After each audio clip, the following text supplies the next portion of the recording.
Good morning. Star USA is a consulting, advice, training, and services firm in the field of international trade and compliance. We are based out of Northeast Ohio for the past quarter century. We've provided an array of services to importers, exporters, brokers, carriers, and forwarders of many different sizes and skill levels. So we were founded on the premise that knowledge is power, and we believe that sharing our experience really helps you improve and strengthen yourself as a practicing individual while providing value to your organizations. We are CTPAT certified as a U.S. Customs broker, and we focus on finding the right balance of service and compliance for our clients. My name is Jo Harper. I am a principal at Star USA. I have my customs broker license, and I've been working in the industry for over a decade. I hope that you learned something from today's session, and I look forward to your questions and feedback. We are big nerds here, and we really enjoy talking about some things that make most people fall asleep, but I'll try not to put you to sleep today. Today is November 9th, 2021. We'll be talking about HTSUS Classification. We are recording the webinar. The recording and other materials will be made available after the broadcast. All participants are muted, and the Q&A feature is available. If you have any questions, feel free to chat them. I will answer questions throughout if they fit into what we're talking about, and I'll take more at the end, so feel free to throw them in there. There is a CCS credit available through the NCBFAA. You can email train@starusa.org after the webinar with your name and email address, and we will register you for that Certified Customs Specialist credit. This will be an overview of the HTS and classification using the United States HTS. It will not go very deeply into any specific element of that classification, just because you may glean as you listen that there are a number of people in the world, and I apologize, I happen to be one of them, who can spend hours talking about a comma placement or a semicolon or one GRI. So we're just going to stay surface level and give you an overview. And then if you have, as I said before, questions as we go, feel free to ask during the webinar. If there's anything really specific, you can email us after, or you can send it and then I may ask for your email to cover it later, just because we only have an hour. This part sets the foundations for understanding the HTS and its different varieties, why that matters, and how it's used and applied by federal agencies as well as importers, exporters, brokers, and freight forwarders. I am talking specifically about the HTS and the HTS-US, but the principles that we're giving apply broadly regardless of which system that you're using. And I'll explain a little bit about the different varieties in this part as well. So the HTS is based on the World Customs Organization Harmonized Classification and Coding System. That system is published every 5 years. There is one coming out fresh and new, January 1st, 2022. The WCO has been around in some form for almost 70 years. They had the first meeting in January of 1953 with 17 founding member states. It was originally called the Customs Cooperation Council, and in 1994 they changed the name to the World Customs Organization. It's responsible for a number of things, but the one that's relevant for us today is that they established the common tariff nomenclature that's known as the Harmonized System. And that Harmonized System is used by more than 180 WCO members, and that encompasses more than 98% of global trade. So they're independent and intergovernmental organization, and they provide advice on ways to achieve the maximum possible uniformity and harmony in customs legislation and procedures. And the reason for doing that is to reduce barriers to international trade. They play a really essential role in uniformity and harmony there. In the US, we call this HC the Harmonized Tariff Schedule. Internationally, it's sometimes known as the Harmonized System. So you may see requests from customers for an HS or an HC code. We call it an HTS generally. It is in our law here in the United States that you have to classify things accurately, and you have to use the HTSUS. That's in 19 USC 1201. Now, the US International Trade Commission takes those every 5-year updates from the WCO and publishes the HTS for the US, and they make periodic updates within that. Last year, there were about 30 updates to the HTS. Over time, they were averaging 2 or 3 updates every year, but when we've added in Section 301, Section 232, and other events like that, the updates became more frequent. We're only on the 8th update so far in 2021, but I think they're holding a lot back to hit us January 1st with a really big one. Classification, when we say that, it means that you find the specific number that best describes the product that you are either importing or exporting. This is some resources on the WCO website. They're incredibly helpful. So there's an overview to the Harmonized System. There is some information on it as a tool, some FAQs, the countries that use the HS. And here you can see it's the majority of countries. There's a few that aren't highlighted, but most of them do.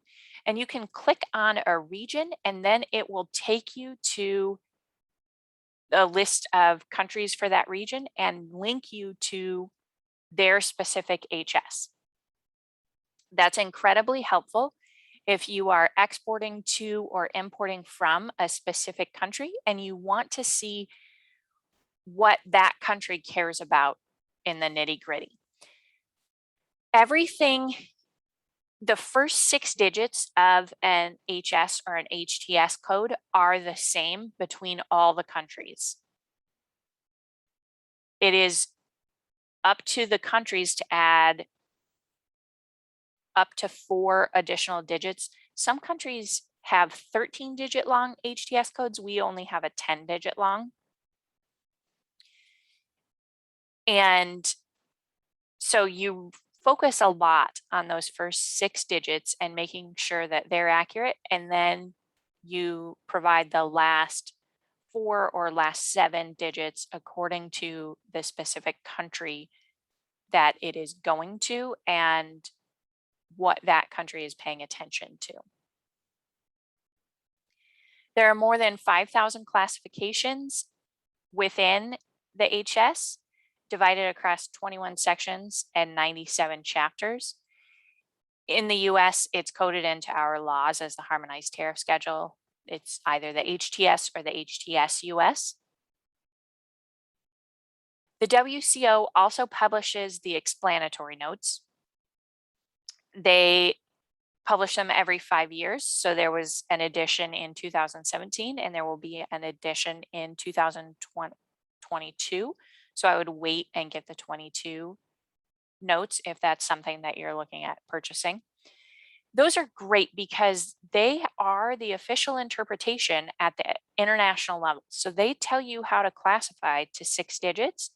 And it's wonderful because they provide more information on the way that all of the countries have agreed to interpret specific wording or headings or the like. We care about the HTS because it goes on all import entry filings that come into the US and on all export filings as well. It's the basis for applying tariffs and duty rates, as well as whether or not any duty relief programs might apply, like free trade agreements. It tells you whether or not anti-dumping applies, although that is a little bit of simplification, because for anti-dumping, which we have a webinar coming up in a couple of months, and I'm going to give you a peek behind that curtain and say it's not so much about the HTS classification, it's about what the item is. So they give some specific HTS classifications that usually that scope order will apply to, but it's really about what the item is. Section 232, which is duties for steel and aluminum, and Section 301, which applies for a variety of reasons, but is mainly known for goods coming from China. That's assessed based on HTS classifications. So on the US level, there's more than 18,000 HTS classifications across 22 sections and 99 chapters. We say 99 chapters because they're numbered 1 through 99, but there's still one chapter that's held back so that it can cover things that we haven't discovered yet, which is pretty cool. An HTSUS is 10 digits long. Then we also have the Schedule B. So when we say HTS or HTSUS, we're usually talking about Schedule A of the HTS. There's also a Schedule B of the HTS, and people never call it the HTS, they just call it a Schedule B. The Schedule B is the exporting number. For the most part, you can use the import or Schedule A HTS on your exports, but there is a list of classifications that they have to use the Schedule B or the export HTS for. And it's also kind of nice to use the Schedule B if you don't already have a Schedule A classification for a good, because there's only about 9 or 10,000 Schedule B classifications. So it's a lot easier to classify. You have fewer options. That is also 10 digits long, and the first 6 digits should be the same as the Schedule A. So it's really shortened in the last 4 digits. So there's the HS, or a Harmonized System, that the WCO publishes. This is the same across all 180 some members of the WCO, and it's what each individual country's basis is for making their HTS or HS or HC. Then we have the HTSUS, that's the Schedule A. A lot of the time, the foreign buyers don't need the HTSUS, although it will often go on your invoice at least to 6 digits. But the US customs brokers need it so that they can make entry into the US. And then there's the Schedule B that is used for filing electronic export information or to go on your commercial invoice as you're selling it to your consumer, so that they know generally what heading or subheading they're going to classify under. So classification is for physical goods that are being imported from or exported to other countries. You don't need it for domestic sales within the US, but if it's going to Canada or Mexico or any other country, you do need a classification for that. The Schedule B is maintained by census, whereas the Schedule A is maintained by the ITC. And then you're just going to run into Customs and Border Protection, because they are responsible for enforcing correct classification at the time of entry or export. Again, internationally, there's 21 sections that have 97 chapters.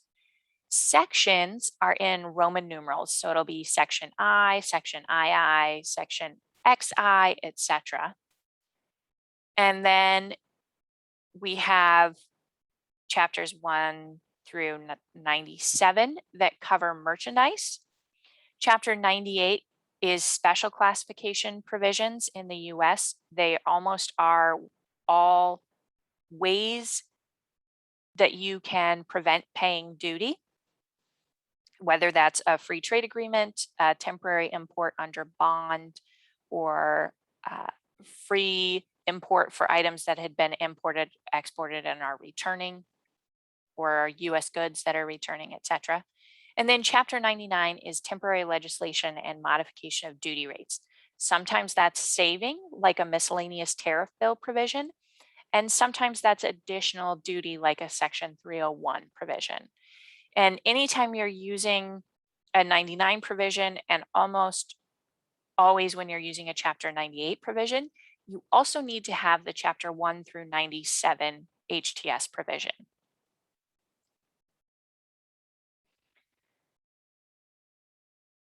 Then there are also appendices, so chemical, pharmaceutical, chemicals for dyes, annexes, and an alphabetical index, and that's very helpful.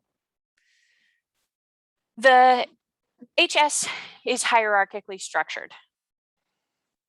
So raw materials or really simple products are in the lower sections as well as in the lower chapter numbers, whereas finished goods are in higher section or chapter numbers. So let's run back.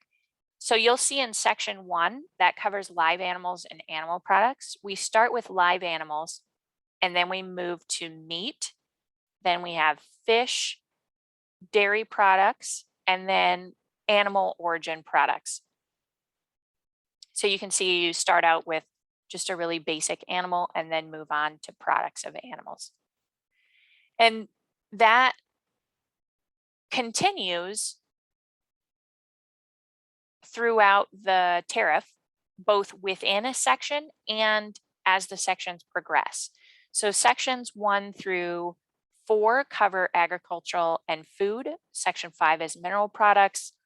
Section 6 is chemical products. Section 11 is textiles and apparel. Section 16 is machinery and electrical equipment. That includes computers. And then section 17 is all vehicles, including spacecraft. So items are grouped hierarchically as well as according to industry.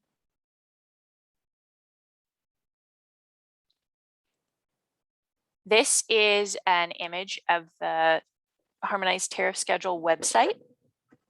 There's a couple of things I wanted you to note if you're not familiar with it. So first, you can search for items. If you click over here, you can type in either a HTS heading or words.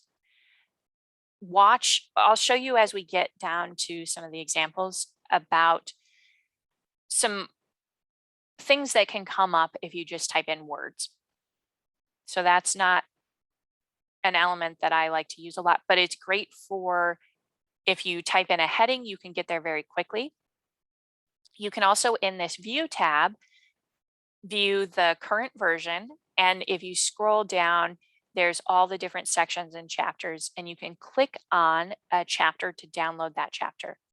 Now, you always want to pay attention to section notes. And in order to get section notes under this view, you have to have visibility on the first chapter of the section. If you are in search, you can search for a heading and then you can click over to look at chapter notes or section notes, which is extremely handy when you're comparing 2 or 3 headings and you want to quickly toggle between them and you don't want to have to scroll long distances. Another thing is a recent update a couple of months ago made it so that you can't use search. So you need to turn off ad blocking if you're using that. Sometimes your company network can block the search capability, which is really annoying. And if that's happening for you, I would talk to your IT. Then they also have tariff numbers for additional duties on goods that are products of China. So section 301, very quick reference there. You can also look at the archive. So you can go back all the way to tariffs from 1989. Or you can go back 4 years, maybe say you need to go back and see if a good qualified for NAFTA 4 years ago. You want to make sure that the tariff classification you're using today was valid then. This becomes especially important when you're doing maybe say 10 years and there's been a couple of HTS updates from the WCO between now and then. So that's really helpful for review of classifications. There's also an export capability over here as well. And you can see the general notes, the GRIs, and the general statistical notes. This is a huge PDF if you download it, but it's extremely helpful and it's something that I recommend being aware of. That's where all of the details on many free trade agreements are. And there's also a notice to exporters, and that is the list that I was mentioning previously that tells you if you can use Schedule A HTS or which ones you need to use Schedule B HTS for exports. This is the website for that. Say you click on Chapter 1. The first thing that comes up is the section notes. Then if you keep scrolling, then there will be chapter notes. And you can see section notes cover notes that you need to be aware of for the entire section. So that's all 5 chapters of section 1 that they want you to know that anything where you're referring to a species of an animal also includes the young of that species, unless say the heading says specifically this is only for adults. Then there's chapter 1. Almost always the first or second note will say this chapter covers all except, and then they'll list out which items are not included in that chapter. Always check there when you are classifying items. And then if you keep scrolling, you'll get to the meat and potatoes of the chapter, which is the heading and subheading, and then the tariff item. So the first 8 digits are here in the first column. The second column contains the statistical suffix and then the descriptions. And it's really important to note the levels of indentation.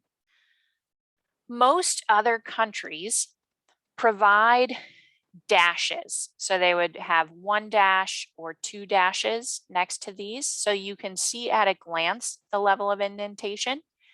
We just use the tab key. So often if you are comparing items and it's a really long stretch where there's a whole bunch of indentations, sometimes you might have to pull out a ruler and compare, especially late in the day when you've been classifying a lot of items. Then we have the unit of quantity. So that's the unit of measure that needs to be reported with the HTS classification, the rate of duty, and then special rates. So that's whether or not items qualify for a free trade agreement. And then the column 2 rate of duty is the rate of duty that applies to column 2 countries, which are Cuba and North Korea. So if you're importing something from Cuba or North Korea, you would pay 20%, whereas from other countries it would be free, or 15%, whereas from other countries it would be 6.8%.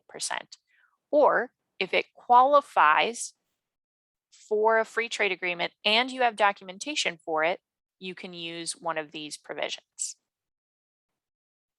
But this is a whole other webinar. So chapters are divided into, so the chapter is the first 2 digits, and then they're divided into 4-digit headings. 2933 is the 33rd item in chapter 29. Then each heading is divided farther into 6-digit subheadings.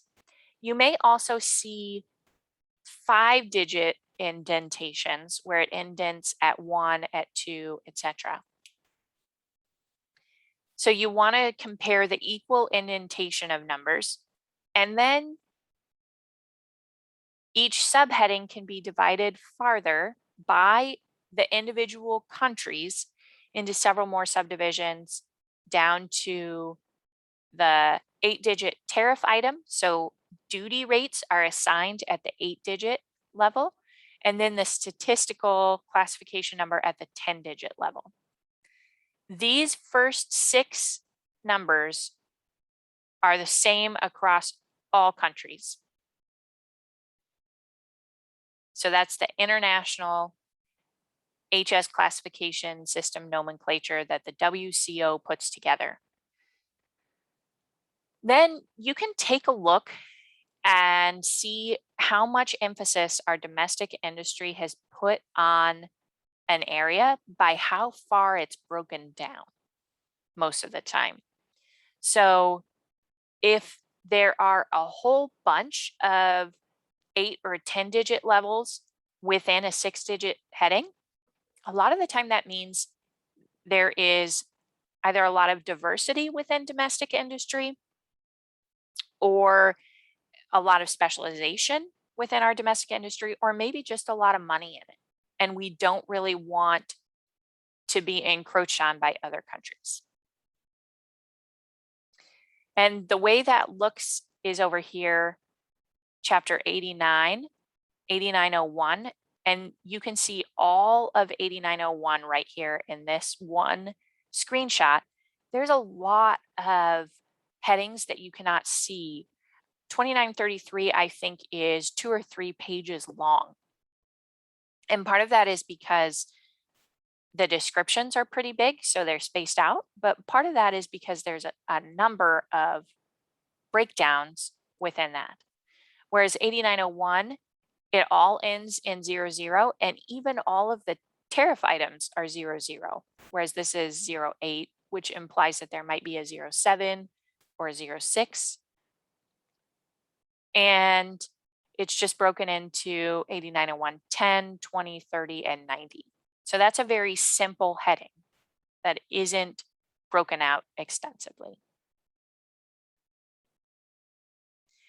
Now, within the HTS, there are notes, and these notes are incredibly important.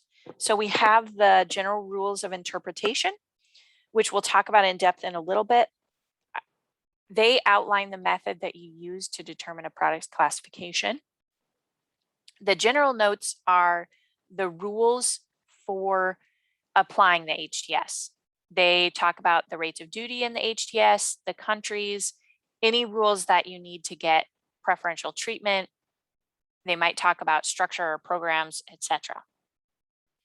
Section notes dictate particular terms. They might expand meaning, like we saw in chapter 1, where any reference to species also includes the young. And they may add which goods are included in or excluded from a section. I love those ones. Then there's also chapter notes.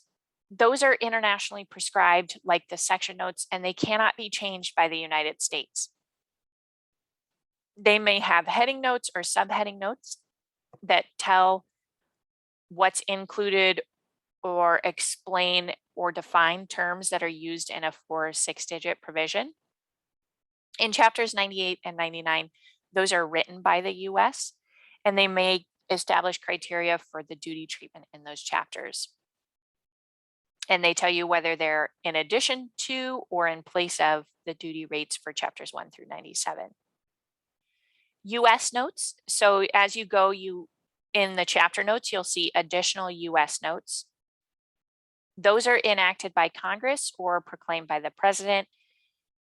They define beyond 6 digits. So they'll tell you about the 8-digit subheadings, but they cannot change the meaning and coverage of those international section and chapter notes. And then statistical notes define the terms that are used at the 10-digit level. Since that's often impacted by domestic industry, the terms are usually not ones that are agreed upon internationally, or they may not be used elsewhere in the tariff.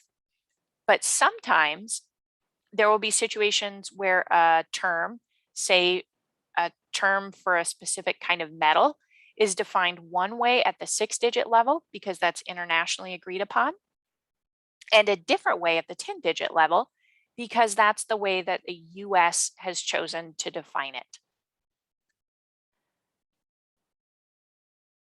So navigating through the HTS is governed entirely by these notes, and the GRIs tell you how to apply them. So legal notes are legal, they are law. They have to be strictly adhered to. They either define or refine classification options, and they must be read carefully. So you would note, okay, pellets are products that have been agglomerated either by compression or the addition of a binder, and the binder cannot exceed 3% by weight. So if you are importing a product in pellet form that was not compressed, but is because of a binder, and that binder is 4% by weight, you can't classify it as a pellet in that section because that legal note specifically told you how. Then you're going to also see this chapter does not cover. It could be things like edible mixtures or preparations of animal or vegetable fats or oils of a kind used as mold release preparations. So anything like that could throw you into 1517. I love this kind because it redirects you to where the item is classified. Then there's additional US notes. For example, 9001 and 9002, that term optically worked refers to glass, the surface of which has been ground or polished in order to produce the required optical properties. That's a US note. That's not something that the WCO wrote. The way that you classify something is you have a good that's either being imported or that your company made and you're exporting, and you write down a brief description of the good, or you just have your idea of it. And then you find one or more headings that might apply to that. Then you're going to look at the section notes to see if you can eliminate any of the headings or if it will redirect you to another heading you hadn't considered. Then you'll check the chapter notes. And then as you go, once you have determined the heading and you're not excluded from it and you know for sure that it applies, then you're going to do the same thing with the subheadings. So go to the 6-digit level and look at the subheading notes, etc. And when you classify something that way, according to the words in the heading and the legal notes, you are following the first rule of the General Rules of Interpretation, or the GRIs. So this note on pellets is from section 4, and it's section specific. So this only applies for chapters 16 through 24. So unless chapter 25 provides its own definition of pellets, you can maybe classify an item that has 4% by weight of a binder as a pellet in chapter 25.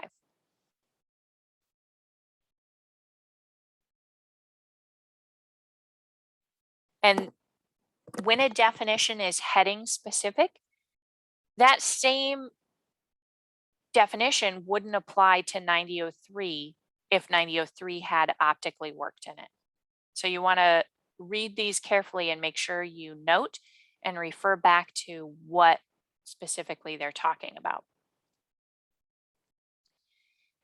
Then we have punctuation.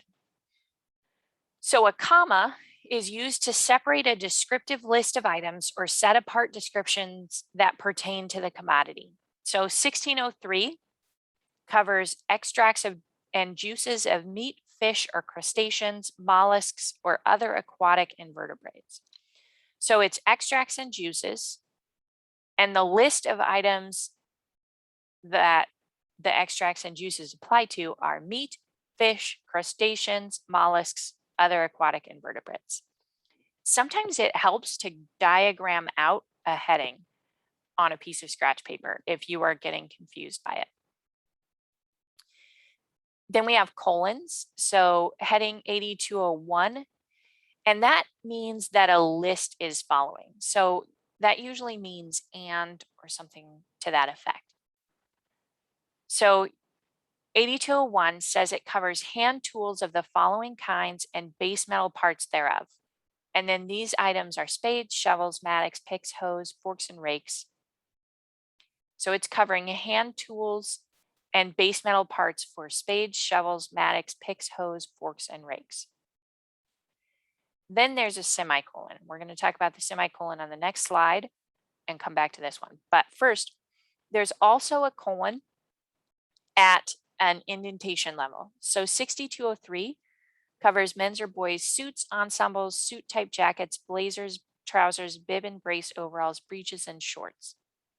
And then you're looking at suits of wool or fine animal hair, suits of synthetic fibers, and suits of other textile materials.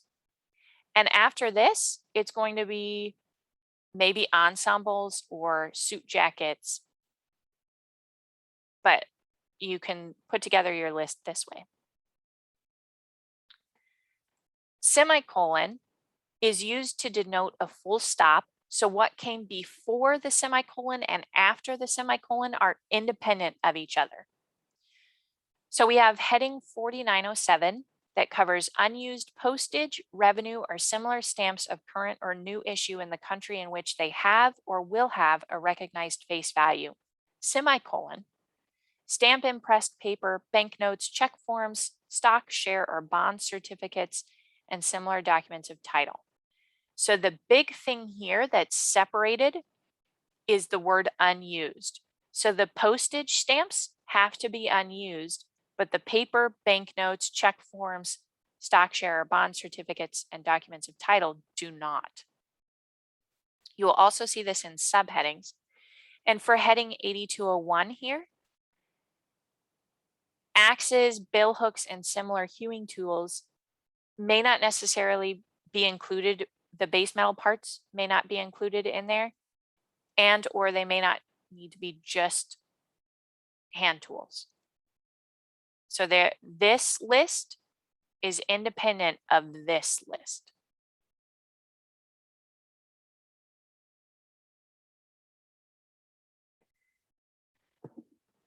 And then essential character.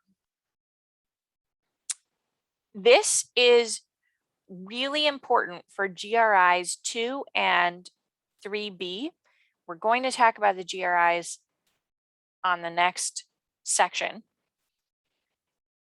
Essential character means the attribute that marks or distinguishes what an article is. So think about if you are describing a friend and you're telling another friend about them, you're probably going to give them only one or two things. You know, the thing that really sticks out, is this friend a jokester? Are they a really good listener? Are they just a work buddy that you know, etc.? That is their essential character in your mind. And customs internationally, it defines essential character as the attribute that's indispensable to the structure, core, or condition of the article. It's determined on a case-by-case basis. And it could be the nature of the material, how much of it, how high quality it is, quantity, weight, value, or the role in relation to use. And I have a recent example. There's a silicone mat that's used for holding surgical tools during a hands-free transfer between staff during a procedure. It has mats or magnets inside of it. So the silicone element of it keeps the mat from sliding, and it also makes sure that when the magnets attached to those stainless steel surgical instruments, they won't damage the instruments. Whereas the magnets are playing the role of holding on to the instruments. So this could have been classified maybe as a silicone rubber item. It could have been classified as magnets, or it could be classified maybe as a medical appliance. But customs held that the essential character, the indispensable and distinguishing part, is the magnets, because without the magnets, the drape or the mat would not be able to temporarily hold the instruments, and that wouldn't allow for hands-free transfer between staff during procedures. And since that is the main role that the mat plays during a procedure, the magnets are the most important part. So it was classified in 8505. There will be a recording of the lesson, and it will go out after we're done.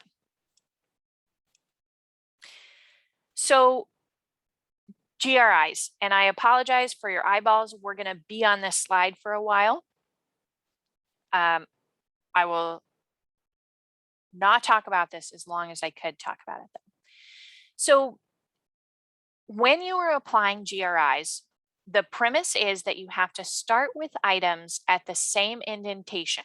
So you start with the 4-digit headings and you only compare items at the same level to each other. You do not compare something that is more indented to something that is less indented. So GRI 1 is the most common GRI, and most items can be classified that way. You classify using the heading words and the legal notes.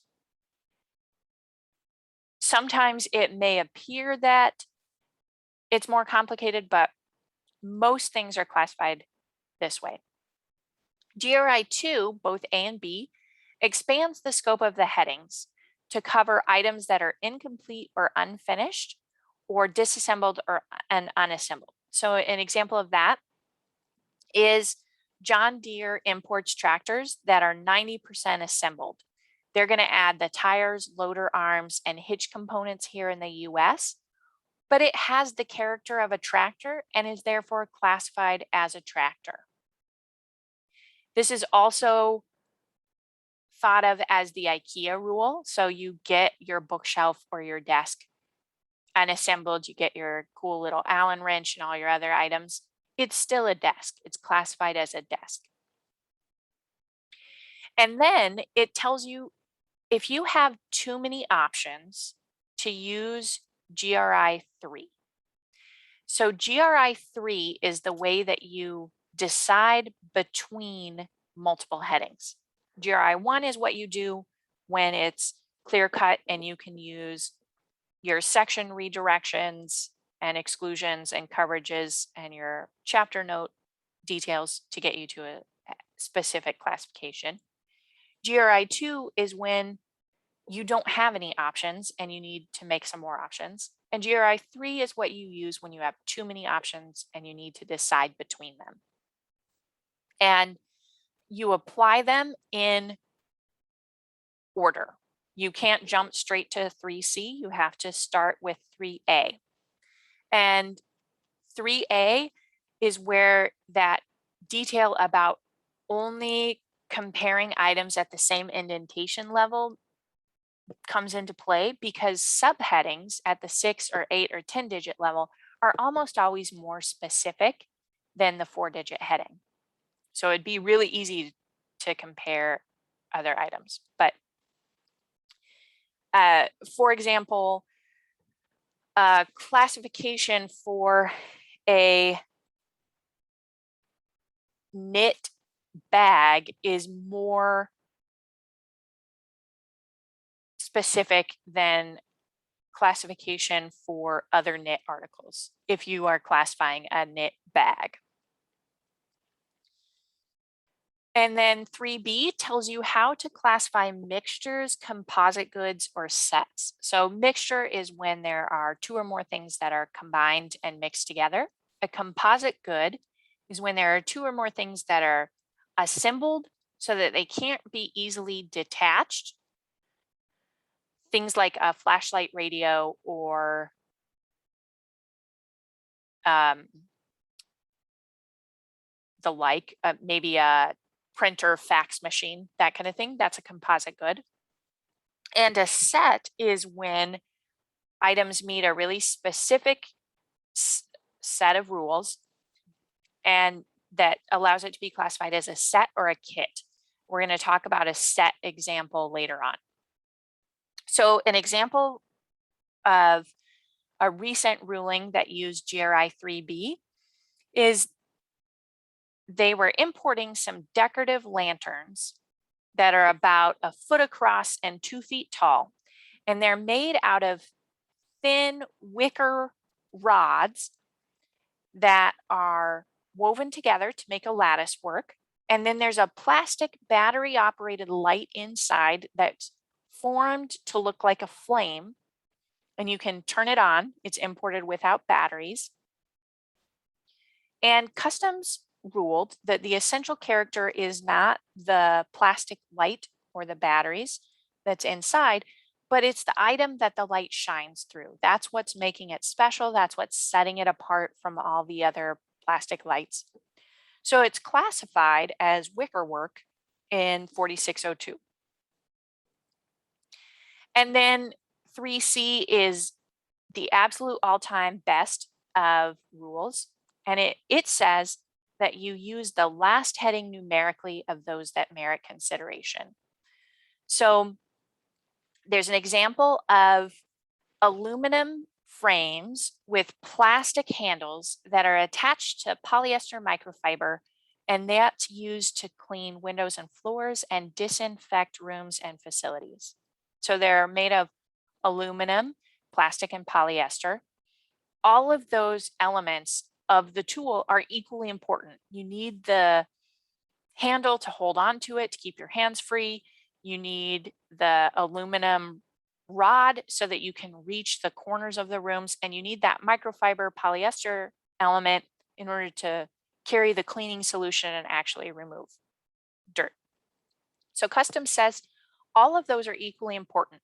We can't say whether or not something is more specific. We can't determine essential character. So we have to use GRI 3C, and the polyester is in somewhere in chapters 50 through 63. The plastics in chapter 39, and the aluminum is in 76. So we're going to classify it in chapter 76 because that's last numerically. GRI 4 is there because the WCO is really smart and they know that we are a very inventive species and we're going to keep creating new things. That's why we have held back a chapter. That's why we made this GRI. We're just going to keep doing stuff. So when an item is created and we do not already have a classification or heading for it, then you classify it according to the thing that it's most alike. And there's a number of examples that I could tell you, but the most recent one is a wearable umbrella. It's a steel framework that rests across your shoulders. There's a cutout for your head. It leaves an unobstructed view ahead of you, and it has plastic clear sheeting that makes an arching shell around you to protect your upper arms and your backpack, etc. It has a couple small straps that allow you to hold on to it. It can collapse down into a disc, so it's easy to bring with you, etc. And there's no heading for a wearable umbrella. Umbrellas have specific definitions that require handles, etc. But customs said, you know what? This thing is an umbrella. We're going to use GRI 4 and classify it as an umbrella, even though it doesn't specifically match the requirements. The GRI 5 rule is for packaging. When you have a long-term packing item that is sold with a good, and it is not the thing that's providing the essential character of the article, then you classify it with the good. So a tent bag, a musical instrument case, a binocular case gets classified with the item as long as it's imported with the item, it's normally sold with it, and it's going to stay with it long term. In general, packaging stays with the item, so the cardboard box that an article is packed in does not have to be classified separately unless it's suitable for long-term use. If it's reusable transit packaging and it's not going to be sold with the item and stick with it, then it gets classified separately on its own. GRI 6 says, all right, you have this GRI framework. You're going to do it at the 4-digit heading level, and then you go back and you apply these same GRIs in the same order to get to the subheading classification.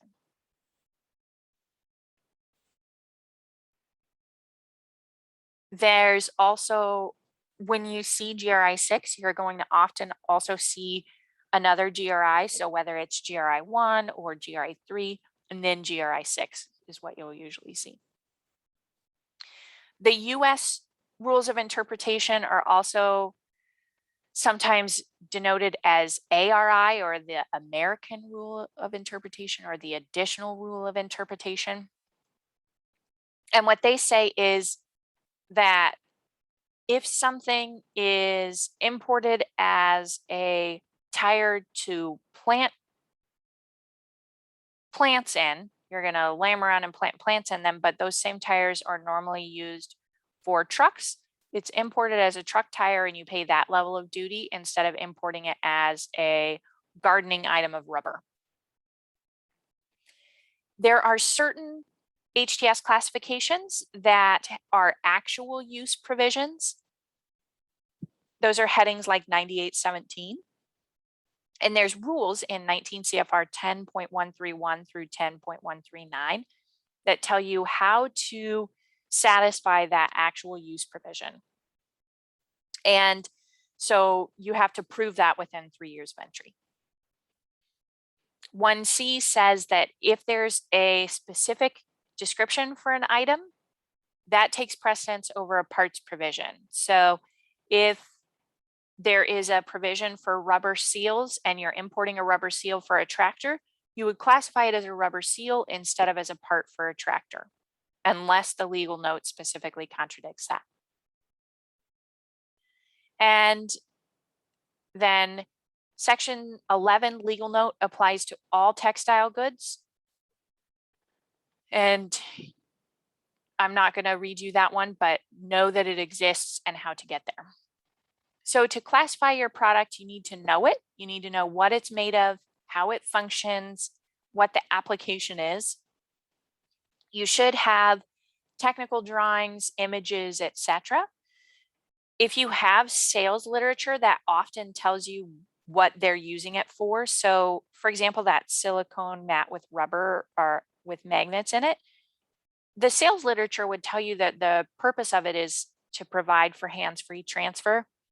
I wouldn't know it just by looking at it, so you really want to pay attention to that. You should know what's inside the item and talk to experts, whether they are your internal experts who know what the chemicals are or they are external experts in the area. Then you're going to identify possible headings, review all of the section and chapter notes, and apply those GRIs. So let's do an example of it. We have a chalk paint kit. It's a cardboard box that holds 2 plastic tubs, some plastic bags that contain chalk paint powder, 2 foam paint brushes, a wooden mixing stick, and there's 4 colors of chalk paint. It's being marketed to kids 3 and up. The activity is for kids to add water to the chalk powder in those tubs and then use the brushes to paint on a paved surface.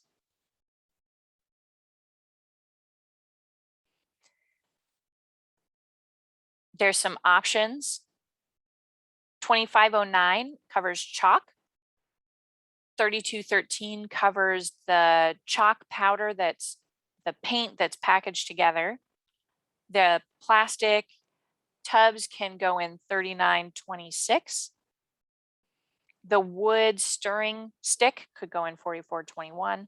It maybe could be classified as 9503 for children's toys, or the foam brushes maybe in 9603.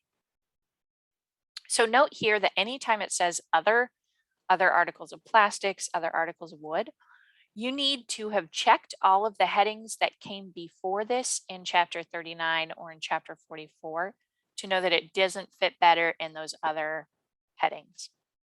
I've already done that work. So legal notes, chapter 9 or chapter 29 doesn't cover a whole lot of paint items. Chapter 39, 44, and 96 all say they don't cover articles of chapter 95, toys, games, or sports equipment. And there weren't really any other exclusions from chapters, but there were two notes that were really interesting. One is that chapter 29 really only applies to separate chemically defined organic compounds, and chalk paint is not separate organic compounds. It's going to be dyes, there's going to be chalk, there's going to be other ingredients. So chapter 29 we can eliminate. And then 9503 had a note that said that it applies to articles of the heading combined with one or more items that cannot be considered as sets under GRI 3B, and that would be classified in other headings.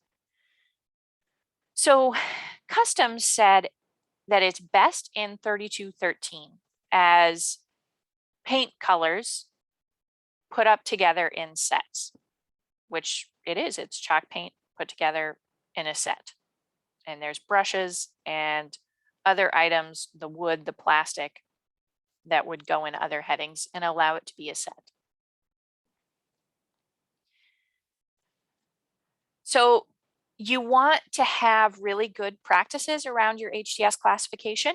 You should have controls to make sure that you are not just accepting classifications from anywhere. They are being done by people who are knowledgeable of the goods and of HTS classification.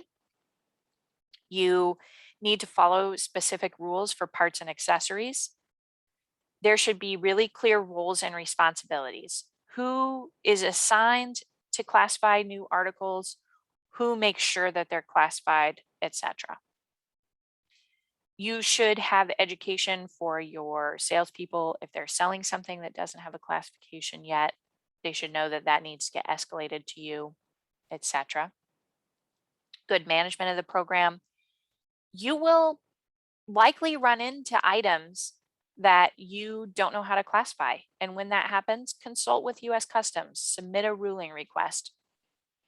You should periodically be auditing your classifications, just because as you gain experience both in your products and in your knowledge of the HTS, you will discover that maybe you classified something wrong 6 years ago, or maybe that HTS provision no longer exists, or maybe Customs issued a ruling that redefines how you apply that specific heading.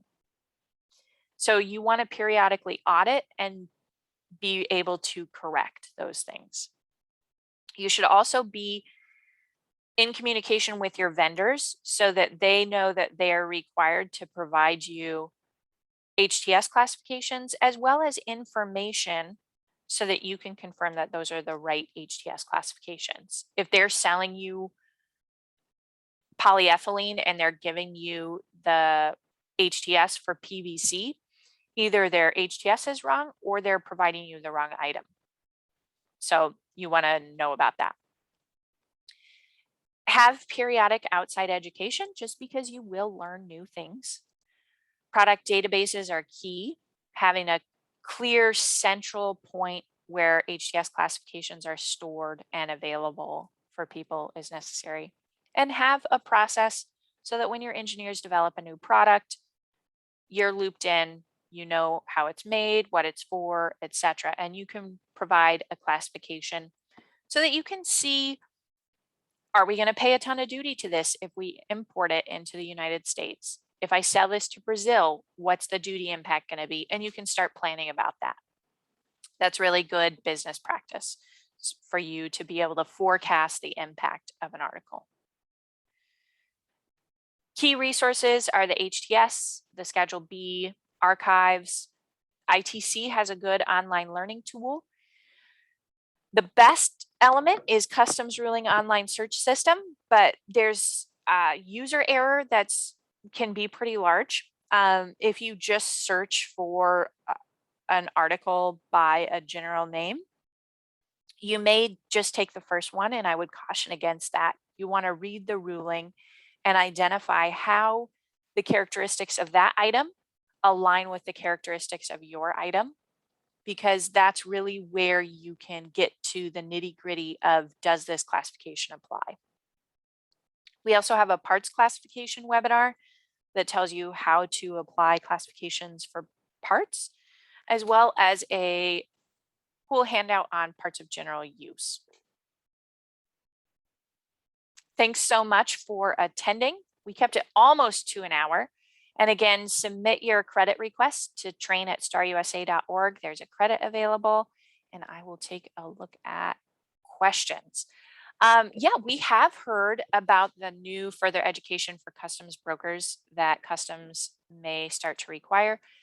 I'm really interested to see how they're going to organize that and what specific categories and framework they're going to build around that. That's something that we're looking at.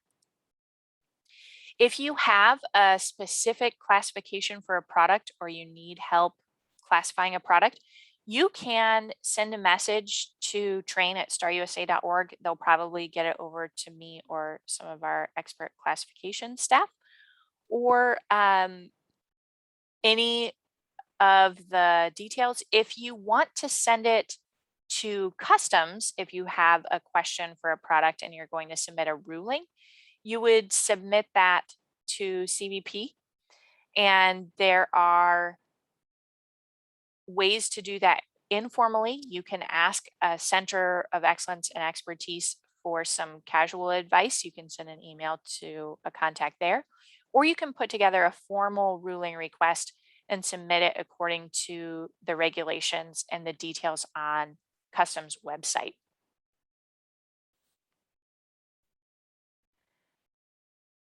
Each of the countries that have customs brokerage also have licenses and ways to get certified in that.